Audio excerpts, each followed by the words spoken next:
Hello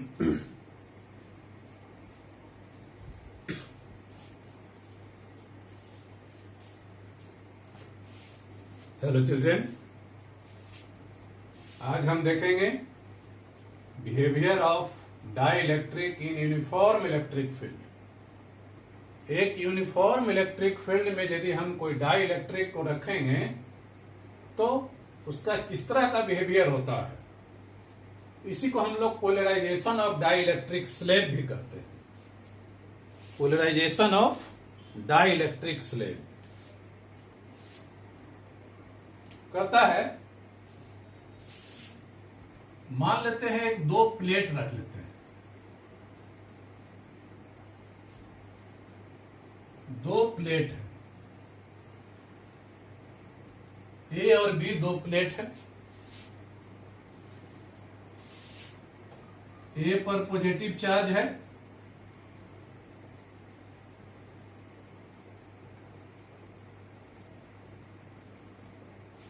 B पर negative charge है।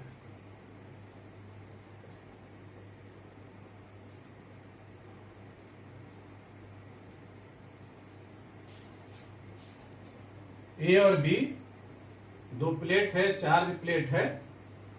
ए पर पॉजिटिव चार्ज है, इसका सरफेस चार्ज डेंसिटी सिग्मा है और इसका सरफेस चार्ज डेंसिटी भी सिग्मा है, माइनस सिग्मा है। तो let sigma surface charge density of plate A minus sigma surface charge density of a negative plate है, नेगेटिव प्लेट बी। ये पॉजिटिव प्लेट है,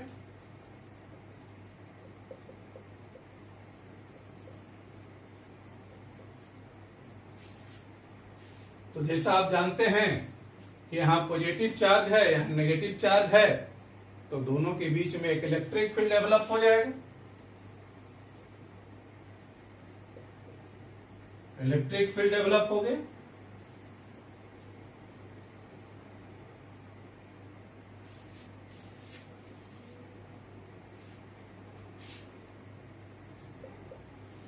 इसमें क्या है, वैक्यूम है।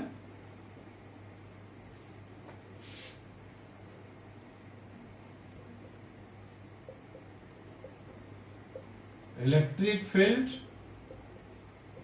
इन वैक्यूम और एयर, दोनों प्लेट के बीच में वैक्यूम है या एयर है, तो वैक्यूम और एयर के बीच में इलेक्ट्रिक फील्ड है, ई नॉट है। तो इसका वैल्यू कितना हो जाएगा, जैसा कि आप जानते हैं, sigma by epsilon not. E not का वैल्यू हो जाएगा सिग्मा बाई एप्सिलॉन नॉट हो जाएगा। दो प्लेट है, दोनों प्लेट एक पर पॉजिटिव चार्ज है, एक पर नेगेटिव चार्ज है, तो दोनों के बीच में एक इलेक्ट्रिक फील्ड डेवलप हो गया। और electric field, positive charge negative charge के बीच में जो इलेक्ट्रिक फील्ड होगा उसका वैल्यू हम लोग ऑलरेडी निकाल चुके हैं गॉस थ्योरम में, सिग्मा बाई एप्सिलॉन नॉट होता है। अब कहता है कि इसके बीच में हम एक डाई इलेक्ट्रिक स्लेब इंट्रोड्यूस कर दें।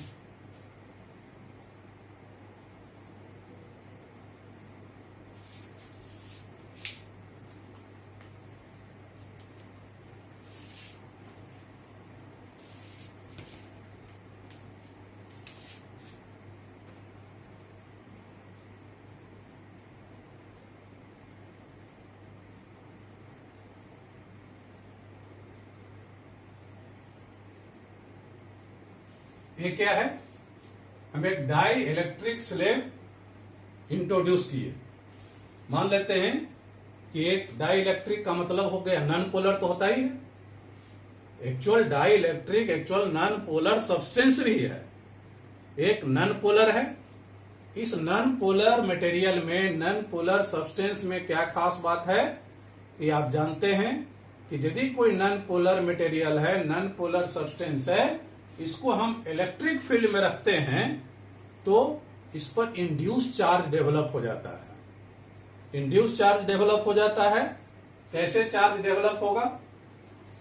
एक डाई इलेक्ट्रिक स्लैब के अंदर तो पॉजिटिव नेगेटिव चार्ज है ही, तो इसमें जितना भी मॉलिक्यूल है सब मॉलिक्यूल अलाइंड हो जाएगा।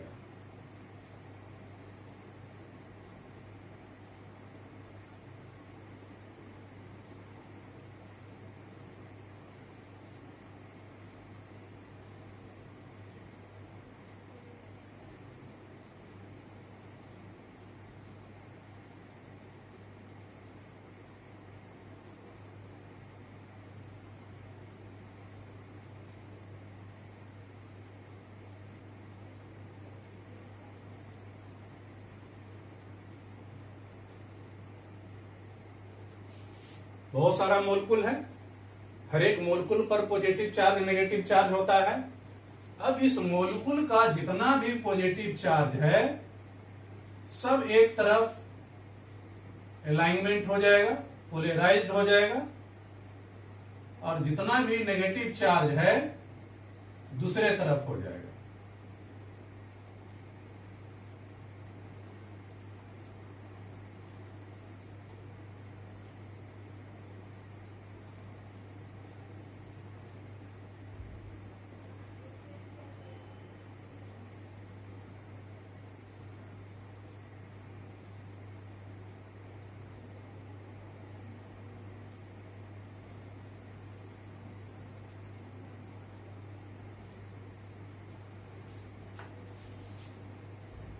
डाई इलेक्ट्रिक स्लैब का अंदर का जो मोलकुल है वह मोलकुल में पोलराइजेशन होता है। सबसे पहले एक टर्म हम लोग जो बार बार जो यूज कर रहे हैं, पोलराइजेशन। ये पोलराइजेशन क्या होता है? पोलराइजेशन क्या होता है? कहता है कि यदि कोई डाई इलेक्ट्रिक स्लैब को एक एक्सटर्नल इलेक्ट्रिक फील्ड में हम आप डालते हैं तो क्या होता है, उसके अंदर जितना भी पॉजिटिव चार्ज है नेगेटिव प्लेट की तरफ, जितना नेगेटिव चार्ज है पॉजिटिव प्लेट की तरफ अलाइनमेंट हो जाता है। इसी को हम लोग कहते हैं polarisation. The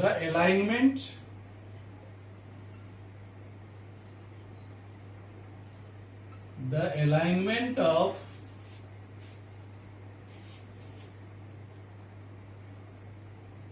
the dipole moments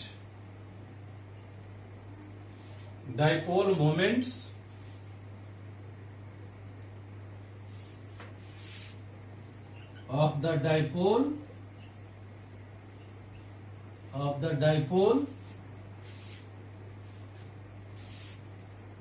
in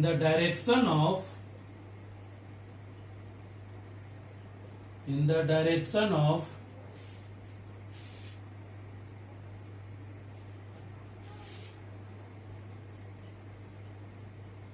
applied electric field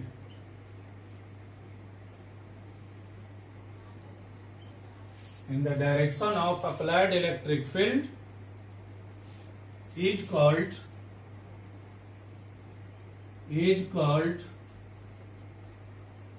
polarisation.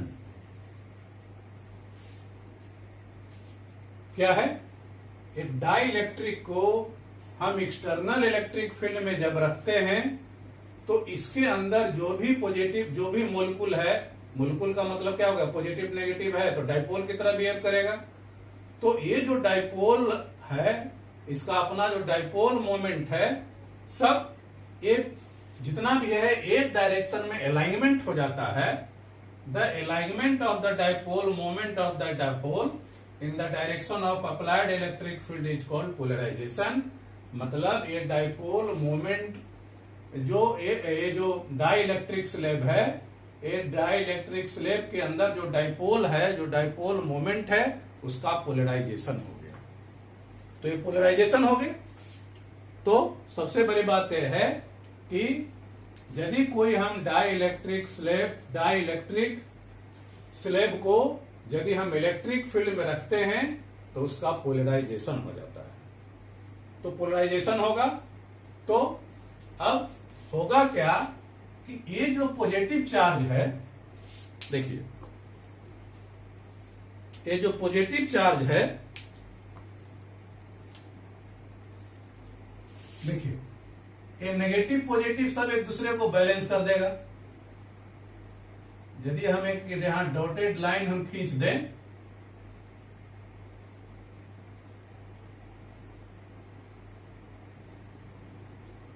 तो ये डॉटेड लाइन के अंदर जितना भी चार्ज है, पॉजिटिव नेगेटिव सब एक दूसरे को बैलेंस कर दिया। पॉजिटिव, ये डॉटेड लाइन के अंदर जितना भी चार्ज है, सब पॉजिटिव नेगेटिव एक दूसरे को बैलेंस कर देगा, कैंसिल कर देगा। और ये जो पॉजिटिव चार्ज है ये सरफेस पर आ जाएगा, ये सरफेस पर आ जाएगा। और जितना भी नेगेटिव चार्ज है ये किनारे वाला, ये सब ये सरफेस पर आ जाएगा, ये सरफेस पर आ जाएगा। मतलब सबसे पहली बात तो अब ए सरफेस पर आ गया पॉजिटिव चार्ज, ए सरफेस पर नेगेटिव चार्ज, और अंदर कोई चार्ज नहीं, वो न्यूट्रल हो जाएगा। तो यहां कह सकते हैं, यहां पर एक सरफेस चार्ज डेंसिटी, इसको हम लोग बोलते हैं sigma P.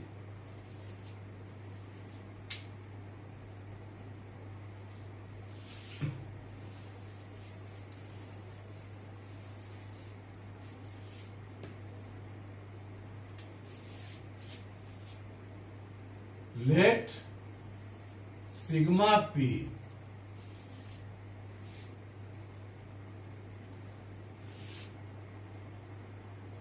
Surface charge density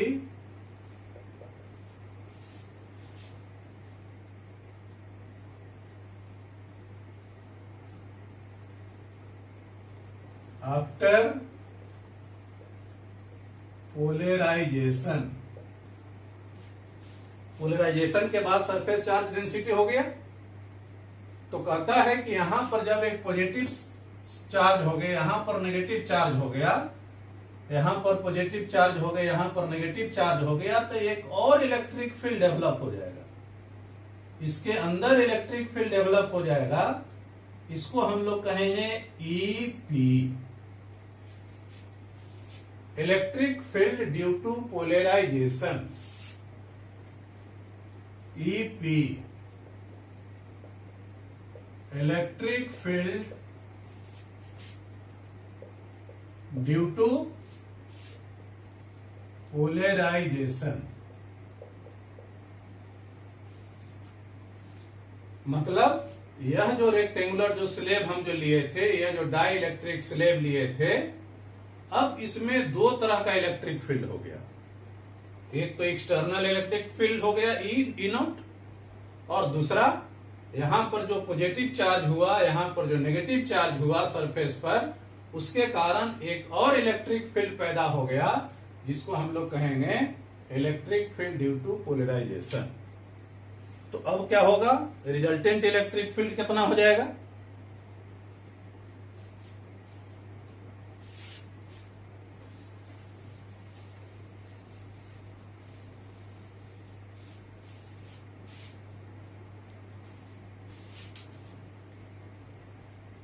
now resultant electric field intensity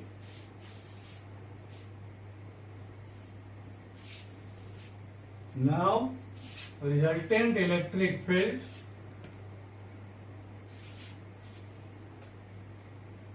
in the dielectric slab is given by E का वैल्यू हम लोग लिखेंगे E not minus EP, E not minus EP. E naught क्या हो गया? ये जो बाहरी प्लेट के कारण जो electric field, external electric field हम लोग कहेंगे ई नॉट, लेफ्ट टू राइट है। और इसके कारण यह जो डाई इलेक्ट्रिक स्लैब पोलराइज्ड हो गया और पोलराइजेशन के कारण एक नया जो इलेक्ट्रिक फील्ड पैदा हो गया EP, electric field due to polarisation. इसका डायरेक्शन क्या है? राइट टू लेफ्ट है। तो बाहर वाला एक्सटर्नल हो गया E not, left to right, और ये हो गया इसका अंदर वाला पोलराइजेशन वाला राइट टू लेफ्ट। तो इसको हम लोग कहेंगे E equal to E not minus EP.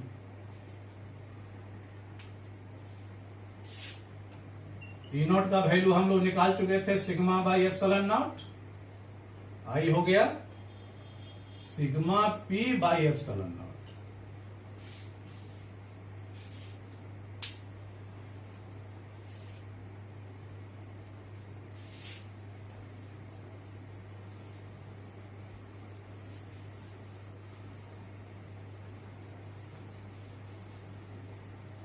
तो कहता है ई हो गया, तो ई इक्वल टू कह सकते हैं sigma minus sigma P by epsilon not. और यह जो इलेक्ट्रिक फील्ड अब हमको डाई इलेक्ट्रिक स्लैब के अंदर का जो मिला, इसी को हम लोग कहते हैं reduced value of the electric field. यह E is called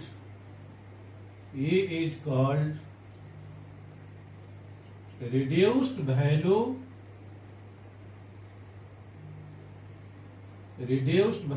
of electric field।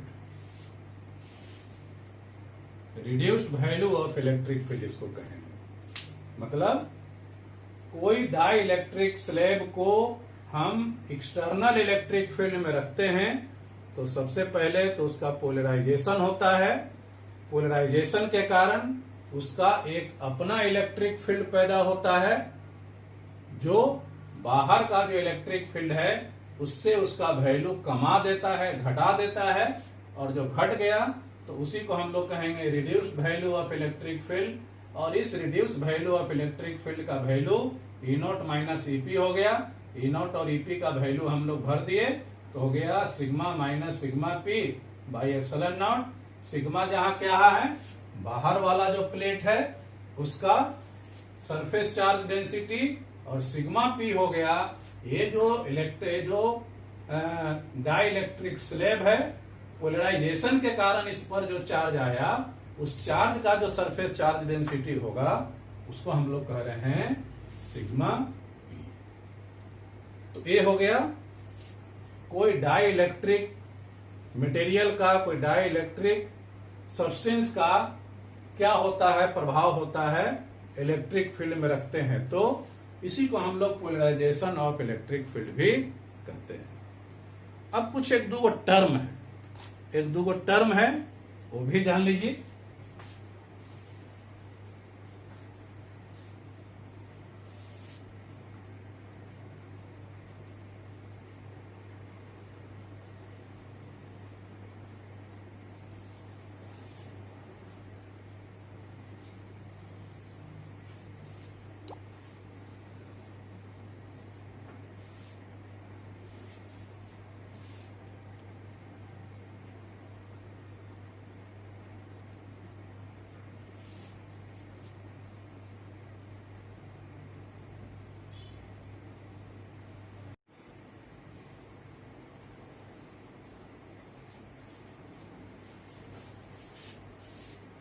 देखिए एक टर्म है डाई इलेक्ट्रिक कांस्टेंट, या इसी को हम लोग कहते हैं रिलेटिव परमिटिविटी। इसको ऑलरेडी आप पढ़ चुके हैं कूलम्स लॉ में, Coulomb's law of electric force में भी आप पढ़े हों। तो वहां जो डाई इलेक्ट्रिक कांस्टेंट या रिलेटिव परमिटिविटी वहां जो पढ़े थे, on the basis of electric force, यहां पढ़ना है डाइलेक्ट्रिक कांस्टेंट या relative permittivity on the basis of electric field intensity. वहां इलेक्ट्रिक फोर्स के रेशियो को होता है कहते हैं, यहां इलेक्ट्रिक फील्ड के रेशियो को कहते हैं। यहां क्या कह रहा है, ये क्या है डाइलेक्ट्रिक कांस्टेंट, कहता है the ratio of the applied electric field intensity E naught to the reduce value of the electric field intensity. क्या कहता है, मान लेते हैं कि कोई कैपेसिटर है, दो प्लेट है, दो प्लेट है ए बी, इस पर मान लेते हैं पॉजिटिव चार्ज है, इस पर नेगेटिव चार्ज है, बीच में क्या है, एयर है या वैक्यूम है, एयर है या वैक्यूम है। तो इसके इलेक्ट्रिक फील्ड इंटेंसिटी कितना है, ई नॉट है।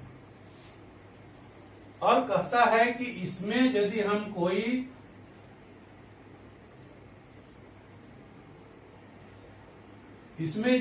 कोई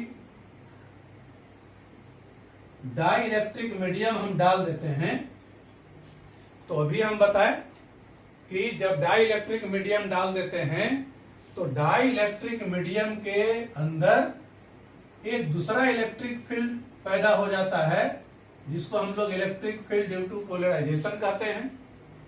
तो यहां दो इलेक्ट्रिक फील्ड हो गया, एक हो गया ये दोनों बाहर वाला प्लेट के कारण इलेक्ट्रिक फील्ड इंटेंसिटी, और यह जो पोलराइजेशन हुआ, पोलराइजेशन के कारण इलेक्ट्रिक फील्ड इंटेंसिटी। तो ई नॉट माइनस ईपी का वैल्यू होता है, इसको हम लोग कहते हैं reduced value of electric field intensity, जिसका value E not minus EP होता है, जिसके बारे में अभी हम आपको बताएं। तो इसके आधार पर डाई इलेक्ट्रिक कांस्टेंट या रिलेटिव परमिटिविटी को एक्सप्लेन किया जा सकता है। कैसे, क्या कहता है, the ratio of the applied electric field intensity E naught to the reduce value of electric field intensity E. पहले वाला जो है electric field intensity E naught, और बाद में घटा हुआ reduce value E on placing dielectric between the plates of capacitor. ये दोनों कैपेसिटर का प्लेट है, इस प्लेट के अंदर जो हम डाई इलेक्ट्रिक मटेरियल डाले हैं, डाई इलेक्ट्रिक जो स्लैब डाले हैं, उसका reduce value electric field E, और यह जो दोनों प्लेट का इलेक्ट्रिक फील्ड इंटेंसिटी है ई नॉट, दोनों के रेशियो को कहा जाता है is called dielectric constant, या इसी को हम लोग कहते हैं relative permittivity of dielectric medium. मतलब यह जो डाई इलेक्ट्रिक मीडियम हम दोनों प्लेट के बीच में डाले हैं, उसके डाई इलेक्ट्रिक कांस्टेंट या रिलेटिव परमिटिविटी को ऐसे हम डिफाइन करते हैं। तो ई नॉट बाय ई। चलिए देखिए, चूंकि अभी हम लोग देखें कि ई नॉट क्या है, तो ई नॉट है दोनों जो प्लेट है, प्लेट पर जो चार्ज है उसके कारण इलेक्ट्रिक फील्ड इंटेंसिटी, और ई क्या है, ये तो रिड्यूस वैल्यू है। तो रिड्यूस वैल्यू का value, reduce electric field intensity का वैल्यू हमेशा ई नॉट से कम रहेगा, ई का वैल्यू हमेशा ई नॉट से कम रहेगा, ई नॉट से कम रहेगा। मतलब कह सकते हैं सो के या epsilon r is always less than 1। इसका वैल्यू हमेशा 1 से कम होगा, सॉरी मोर देन 1।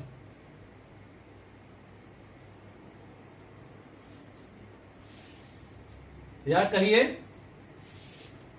कि ये ई नॉट का वैल्यू ज्यादा है,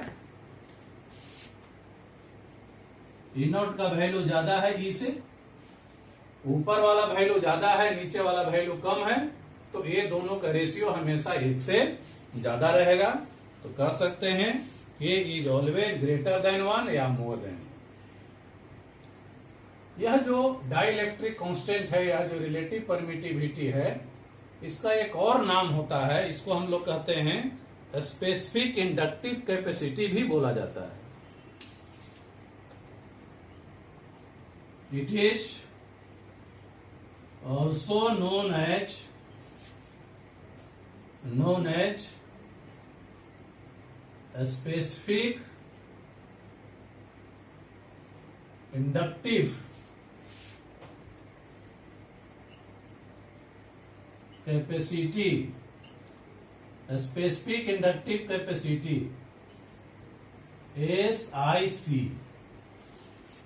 SIC of the medium,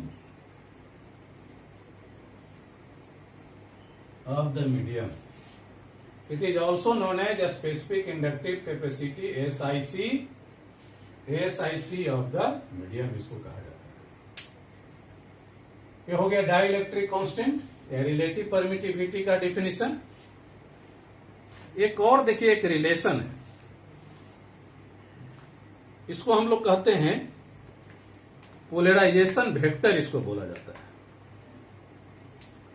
ये पोलराइजेशन वेक्टर क्या है, जरा पहले इसको डिफिनेशन लिखिए, फिर इसको बताते हैं।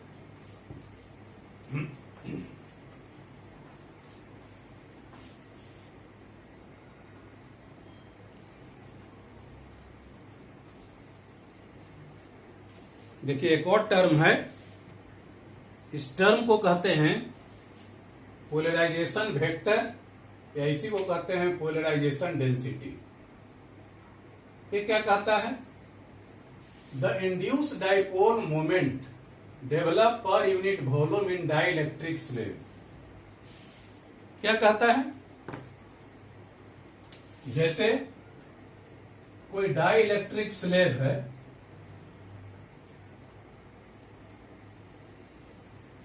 डाइलेक्ट्रिक स्लैब है, इसमें तो बहुत सारा बताए थे, बहुत सारा मॉलिक्यूल है। पहले रेंडम वे में था, अब सबका पोलराइजेशन हो गया। तो कहता है induce dipole moment develop per unit volume. मान लेते हैं इसका थिकनेस है D, डाइलेक्ट्रिक का थिकनेस है D, इसका एरिया है, मान लेते हैं सरफेस एरिया है A, इस पर चार्ज है Q। तो कहता है induce dipole moment develop per unit volume इन ए डाइलेक्ट्रिक स्लैब। इसमें जो डाइपोल मोमेंट डेवलप होता है per unit volume on placing it inside the electric field, electric field के अंदर यदि कोई डाइलेक्ट्रिक मटेरियल को हम डालते हैं तो जो dipole moment per unit volume जो डेवलप होता है डाइलेक्ट्रिक स्लैब का, उसी को कहते हैं इज कॉल्ड पोलराइजेशन डेंसिटी, या इसी को हम लोग कहेंगे पोलराइजेशन वेक्टर। मान लेते हैं P क्या मान ले? Induced dipole moment, induced dipole moment of one atom या वन मोलिक्यूल कही, एक मोलिक्यूल का, एक एटम का जो डाइपोल मोमेंट इंड्यूस हुआ, पैदा हुआ, वो कितना है? P in number of atom per unit volume, per unit volume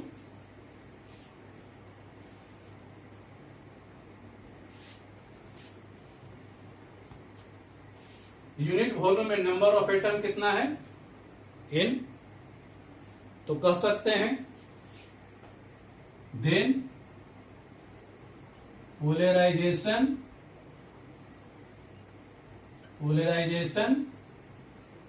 vector क्या हो जाएगा,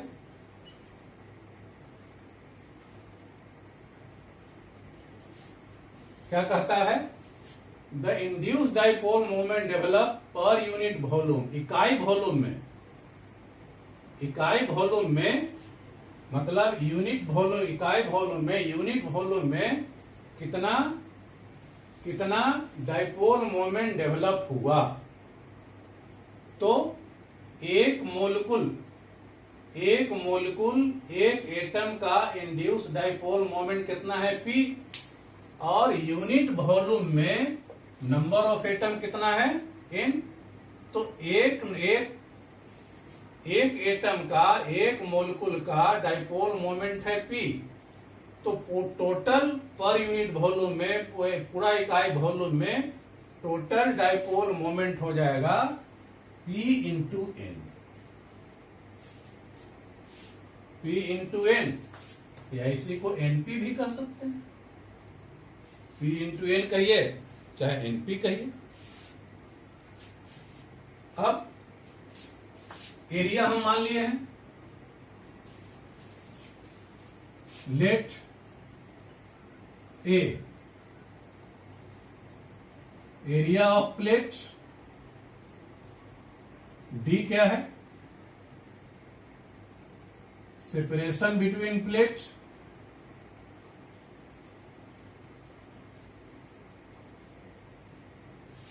तो इसका वॉल्यूम कितना हो जाएगा,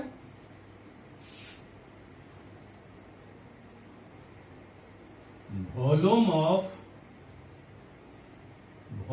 ऑफ डाइइलेक्ट्रिक स्लैब हो जाएगा क्रॉस सेक्शन एरिया इंटू दोनों प्लेट का बीच का डिस्टेंस, मतलब थिकनेस कह सकते हैं, Q इंटू डी।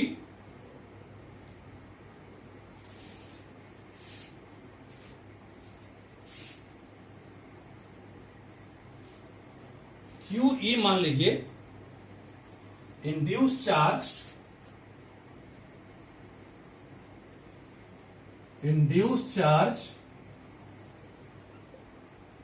QI मान लीजिए, induce charge QI,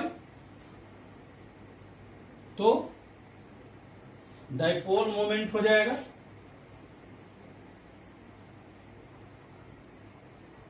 dipole moment charge into distance, जिसको डाइपोल लेंथ भी कह सकते हैं। तो सरफेस चार्ज डेंसिटी कुछ मान लीजिए sigma P, surface charge density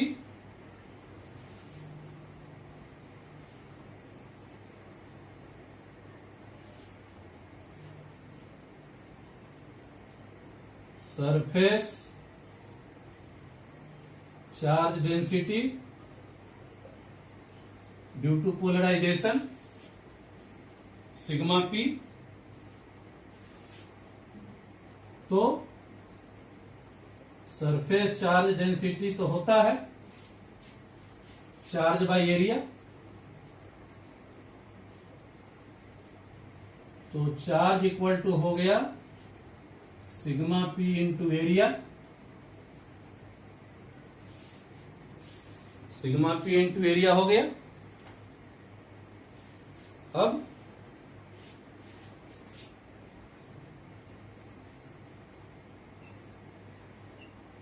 according to definition of polarisation vector या पोलराइजेशन डेंसिटी क्या कहता है, total dipole moment by volume, dipole moment by volume. Dipole moment कितना है, अभी हम लोग लिखे हैं QI D बाई वॉल्यूम हो गया। अब इसको जरा सॉल्व कर दीजिए, सॉल्व कीजिएगा तो क्या हो जाएगा,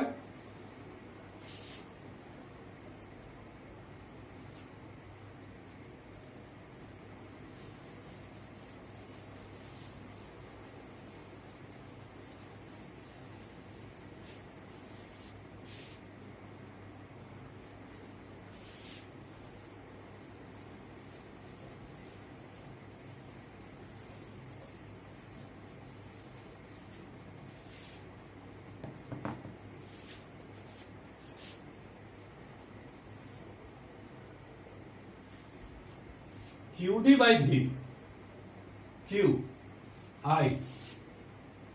आई को हम लोग लिखें sigma P into A into D by भी। Sigma P area into density volume हो गया, वॉल्यूम बाय वॉल्यूम कट गए। मतलब कह सकते हैं यह जो पोलराइजेशन वेक्टर है किसके बराबर हो गया, तो surface charge density due to polarisation के बराबर हो जाएगा।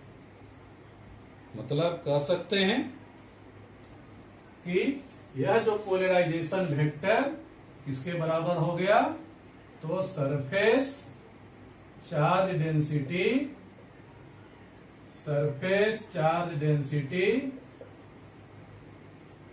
ड्यू टू पोलराइजेशन के बराबर होता है।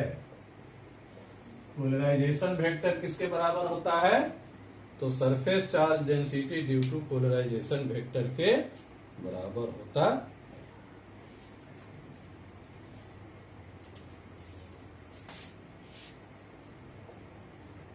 Now reduced value of electric field क्या कह सकते हैं, ई का वैल्यू बताए थे, रिड्यूस वैल्यू का कितना था, E not minus E P या sigma minus sigma P by epsilon naught बताए। तो ई नॉट ईपी का वैल्यू क्या हो जाएगा, ईपी का value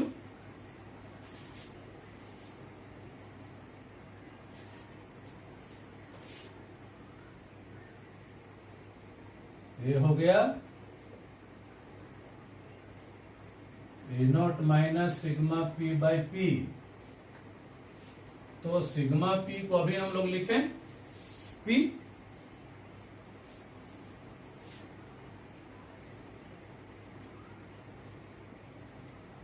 sigma P by epsilon not. तो सिग्मा पी हो गया P by epsilon naught. Reduce value का वैल्यू हो गया electric field minus polarisation vector by epsilon naught. एक और टर्म है, इसको हम लोग कहते हैं इलेक्ट्रिक ससेप्टिबिलिटी। ये क्या होता है ये भी देख लीजिए।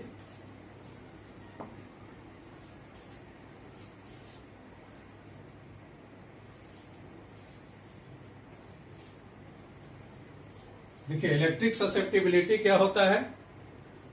इलेक्ट्रिक ससेप्टिबिलिटी जानने के लिए कहता है कि जो अभी जो हम लोग देखे पोलराइजेशन वेक्टर, यह जो पोलराइजेशन वेक्टर होता है reduce value of electric field के डायरेक्टली प्रोपोर्शनल होता है।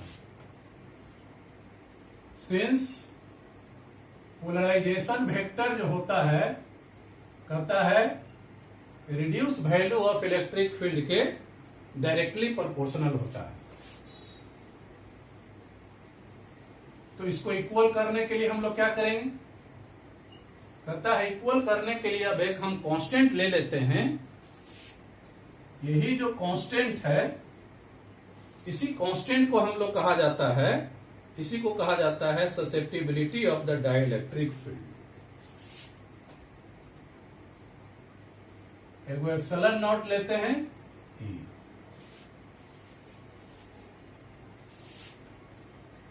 where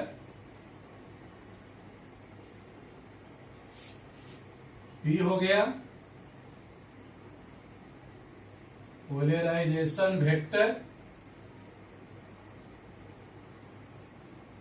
E हो गया reduced value of electric field epsilon not, ये बताए थे absolute permittivity, absolute permittivity of air या वैक्यूम। और यही जो जाई जो होता है इसको कहते हैं, इसी को कहा जाता है, यही कांस्टेंट है, एक कांस्टेंट है। और इसी कांस्टेंट को,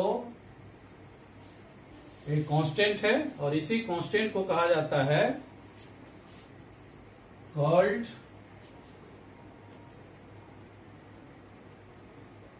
electric susceptibility, susceptibility of dielectric medium. एक कांस्टेंट है, जाई इसको बोलते हैं, साई। इस कांस्टेंट को कहा जाता है electric susceptibility of dielectric medium. और एक कांस्टेंट है, कैसा कांस्टेंट है, इसका ना तो यूनिट होता है ना डायमेंशन होता है।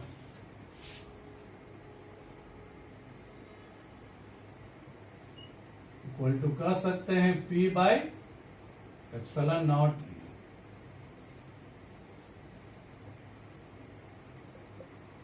E। It has no unit and no dimension। Polarisation vector का यदि आप यूनिट लीजिए, डायमेंशन लीजिए, नीचे वाला के यूनिट डायमेंशन लीजिए, तो पता चलेगा कि इसका ना तो यूनिट होगा ना तो इसका कोई डायमेंशन होता है।